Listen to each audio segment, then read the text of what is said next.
obviously Lotus Land is Los Angeles, but now why did you call it Lotus Land? I think that goes back to some writer of the 30s who dubbed it Lotus Land. Or maybe it was a typo and it was Louts Land. Louts Land. Louts Landing, probably. Louts Landing, that's yes. what it was, and they got it all messed up. May I, Call you Cher? May I call you Cher? Yes. How'd you know I was going to say that? I don't know. Because everybody does. No. What does it say on your passport, come to think of it? It says Cher.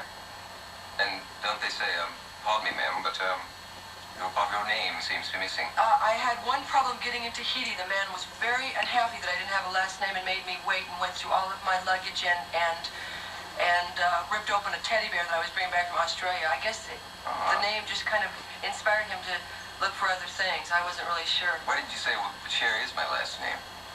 No, he didn't really care about anything. He just was very unhappy that I didn't have a last name because everyone who'd ever been to Tahiti had one. And he took it out on your teddy bear? Yes, and he took it out on my teddy bear. Why do I associate you with lots of balls in every phrase? Can we start this show over? No, I love it. You know what I'm referring to? Only if I can Get ask me you. off of this hook. Balls of what? It has to do with magic. Slidini. Do you remember the thing we did once years ago? Yes. And Slidini did this great balls and cups and balls thing with you, and suddenly... I'd rather sit there and watch you squirm because this is fun. Yes, it's lots of fun for me, too. You know how dumb you feel when you say something like that and realize that well over 80 people are watching? Right. Very scary. Speaking of scary, here it comes, the inevitable question, but you're about to open on Broadway.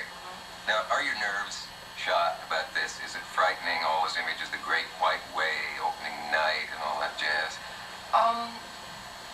This is a very strange thing to me. We've been doing this play now. We've been doing the play for over a week, and I understand that opening is, I think that we could never open and be very successful in the play, but you have to open, and I think that's going to make me very nervous. I probably won't be very good opening night.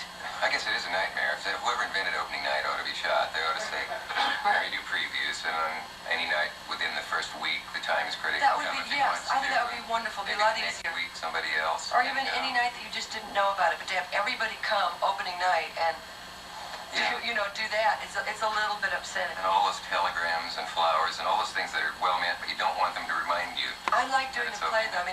The audiences have been wonderful. It's really been exciting. I would say it's about the most exciting thing that I can remember doing. It is a thrill, isn't it? I did a Broadway play some years ago, and I couldn't wait to get to the theater every night. It was just, there's nothing like it. You could stand there and say... Also, if you're not doing well, it's pretty terrifying, too. Like, a couple of nights, we've had, strange moments, and you're just out there. There's no retaking it, starting over. You take lessons to do a play. It didn't ever occur to me that while I was signing up to take lessons, I would get a play. Yeah, you have to be careful of getting work when you don't want it. But you have studied acting. You've been on stages. You have presence, charisma, all of that. It isn't as if you were... I studied acting when I was 16 for about 4 months, and I came here. I had 2 lessons with Lee Strasberg before I got this play. And I came here to do an audition for Joe Papp, and while I was doing the audition, I got a call from Bob Altman. And that was it. Strasberg's a fascinating enigma to everybody who knows him. I'm crazy about him. Where did he start with you? Can you remember what his first observation was? You know what he said? He said, "You know too much," and walked by me. It was like, someone said, Cher's real interested in taking classes, and he looked at me, he said, "You know too much," and just turned around and walked out of the room. He had to get something to eat. It was lunchtime.